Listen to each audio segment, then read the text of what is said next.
बिस्मिल्लाहिर्रहमानिर्रहीम। अस्सलामुअलैकुम नाजरीन, ZF न्यूज़ क्लिक के नए प्रोग्राम के साथ मैं हूं जाहिद फ़ारूक। कल क्या होने वाला है, सब की नज़रें कौमी असम्बली की तरफ हैं। इस मुक़द्दस अवान में जो कुछ होता रहा गुज़िश्ता 3 दिन वो भी लोग देखते रहे, लेकिन कल एक बड़ा मार्का हुकूमत और अपोजिशन के दरमियान होने जा रहा है। अपोजिशन जमातों की हुकूमत पर कारी ज़रब मुआहदे के बावजूद जो कि आज तय पाया, बड़ा फैसला कर लिया गया अपोजिशन जमातों की तरफ से, और शहबाज शरीफ मुतहर्रक क्या वो मतलूबा मकासद हासिल कर पाएंगे। इसके साथ साथ अपोजिशन जमातों ने डिप्टी स्पीकर कासम सूरी के बाद स्पीकर कौमी असम्बली के ख़िलाफ़ भी तहरीक अदम एतमाद लाने का अंदिया दे दिया है व्यूवर्स।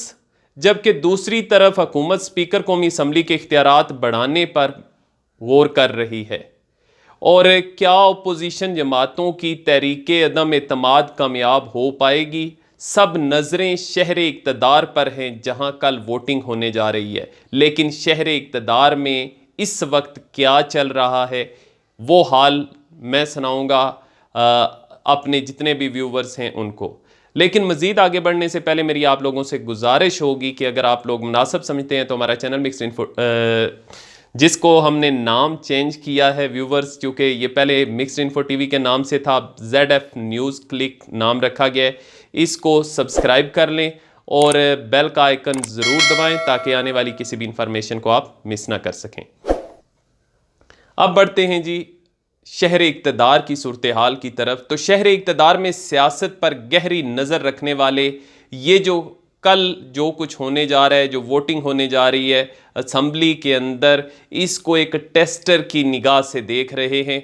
और अगर ये तहरीक अदम एतमाद कामयाब होती है तो ये मामला यहाँ तक रुकेगा नहीं व्यूवर्स, ये मामला मज़ीद आगे बढ़ेगा, क्योंकि पहले ही अपोजिशन जमातें डिप्टी स्पीकर की करारदाद के बाद, यानी डिप्टी स्पीकर की तहरीक अदम एतमाद के बाद स्पीकर असद कैसर के ख़िलाफ़ भी तहरीक अदम एतमाद लाने का अंदिया दे चुकी हैं। और इसके बाद स्पीकर कौमी असम्बली असद कैसर के बाद उनकी नज़र आगे मज़ीद इमरान ख़ान की तरफ है कि उनका तख्ता किसी तरीके से भी उल्टा जाए। बज़ाहिर कहने की हद तक तो व्यूवर्स ये आसान लगता है, लेकिन ऐसा करना बहुत मुश्किल नज़र आता है, क्योंकि ये सब नंबर्स का खेल है जिसमें ओपोजिशन अभी बहुत पीछे है। इस वक्त हुकूमती इत्तेहाद जो है वो नंबर्स के हवाले से ओपोजिशन पर सबकत लिए हुए है, लेकिन पाकिस्तान की सियासत को समझने वाले समझ सकते हैं कि यहाँ पे कोई भी बात हरफ आखिर नहीं होती। इसके अंदर क्या कुछ होता नहीं देखा व्यूवर्स आपने, जब यूसुफ रज़ा गिलानी की अक्सरियत ना होने के बावजूद वो हफीज़ शेख को शिकस्त देकर सेनेटर मुंतखब हो गए। शायद इसी बात को अपोजिशन जो है वो उसका सहारा ले रही है और उसको मिसाल बनाकर अपने सामने इस्तेमाल करना चाहती है। और तहरीक अदम एतमाद वो समझते हैं कि कासम सूरी के ख़िलाफ़ कामयाब हो जाएगी। लेकिन इस सारी सूरत हाल को समझने के लिए जिस तरीके से शहर इक़्तिदार के अंदर तखमीने लगाए जाते हैं, अंदाज़े लगाए जाते हैं, तो अंदाज़ों के लिए कुछ दलाइल भी होने चाहिए। तो व्यूवर्स, मैं ज़रा आपको इस 340 के ऐवान में दोनों जमातों के नंबर्स के हवाले से थोड़ा सा बता दूं।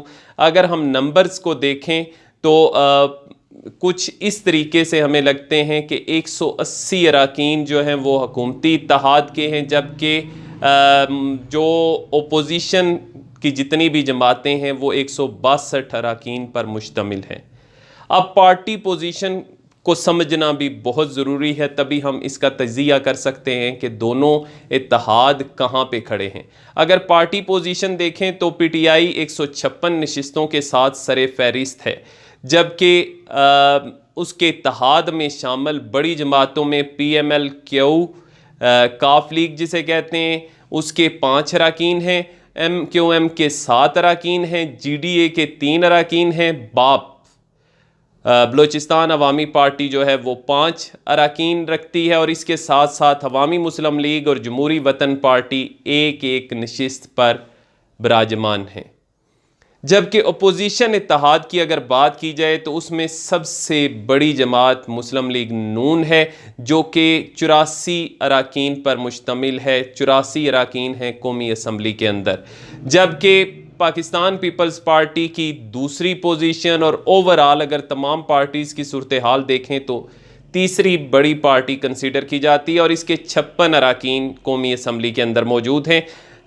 MMA जो कि मुख्तलिफ जमातों का इत्तेहाद है, जिसको मौलाना फजलुर रहमान लीड करते हैं, इसके 15 अरकान हैं।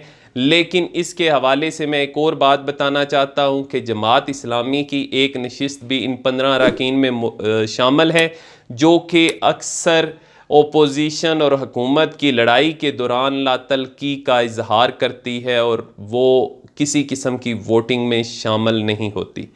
फिर इसके साथ साथ MMA के बाद BNP का नंबर आता है, उसके 4 अरकान हैं और ANP अवामी नेशनल पार्टी जो कि KP की सबसे बड़ी जमात कभी हुआ करती थी, वो सिर्फ एक नशिस्त पर विराजमान है।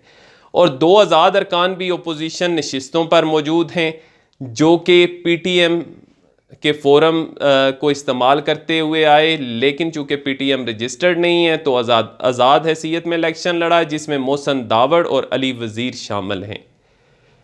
तो व्यूवर्स, ये पोजीशन है 162 अरकान और दूसरी तरफ जो हुकूमती इत्तेहाद है वो 180 अरकान पर मुश्तमिल है। 162 में से भी एक जो नशिस्त है, मैंने आपको बताया जमात इस्लामी, वो ओपोजिशन के साथ खड़ी नज़र नहीं आती, दूसरी तरफ हुकूमत के साथ भी खड़ी नज़र नहीं आती। अब ऐसे हालात में किस तरीके से हुकूमत अपनी तहरीक अदम एतमाद को कामयाब बना सकती है, इसके तरीके मौजूद हैं। अगर जो ओपोजिशन जमातें हैं, कोई सी 2 बड़ी इत्तेहादी जमातों को, जिनमें GDA को छोड़ दें, इसके अलावा कोई 2 बड़ी इत्तेहादी जमातों को तोड़ने में कामयाब हो जाती हैं, PMLQ को तोड़ लें या बाप को अलग कर लें या फिर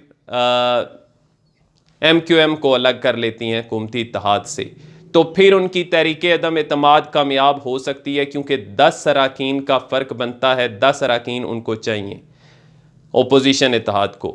अगर वो ये नहीं कर पाती, जो बज़ाहिर यही लगता है कि इन हालात के अंदर ये मुमकिन नहीं है कि किसी भी इत्तेहादी पार्टी को हुकूमत से अलग किया जा सके, तो दूसरा ऑप्शन उनके पास ये है कि PTI के अंदर नकब लगाई जाए और PTI के अपने अरकान का कोई एक बड़ा दड़ा, जिस तरह जहांगीर खान तरीन ग्रुप सामने आया, इसी तरह का कोई बड़ा दड़ा जिसमें 10 से ज़्यादा अरकान मौजूद हों, उसको अलग किया जाए। अगर उनको अलग करने में कामयाब होते हैं तो PTI की अपनी नशिस्तें भी कम होंगी, दूसरी तरफ इनका वोट बैंक जो है वो बढ़ जाएगा और यूं वो तहरीक अदम एतमाद को कामयाब कर सकते हैं। अब तहरीक अदम एतमाद के हवाले से शहर इक़्तिदार में यही बात चल रही है, क्योंकि जो पावरफुल हल्के हैं वो किसी सूरत भी नहीं चाहते कि इमरान खान की हुकूमत इस वक्त गैर मुस्तहकम हो, जबकि वो अपनी माशी मुश्किलात को काबू पाने में काफ़ी हद तक कामयाब नज़र आई और पाकिस्तान की तारीख़ का सबसे बड़ा ज़र मुबादला बैरून मुल्क पाकिस्तानियों ने पाकिस्तान में भेजा और वो इमरान खान की हुकूमत पर मुकम्मल एतमाद करते हैं। इसलिए ताकतवर हल्कों की तरफ से ये इस तासर को ज़ायल कर दिया गया है कि वो किसी किस्म की तब्दीली इस वक्त चाहते हैं। तो ऐसे हालात में कोई तहरीक अदम एतमाद जो इस मौजूदा हुकूमत को, जो जिसका सीधा असर जो है वो मरकज़ तक पहुँचता हो, इमरान खान की कुर्सी तक पहुँचता हो, वो कामयाब होती नज़र नहीं आती।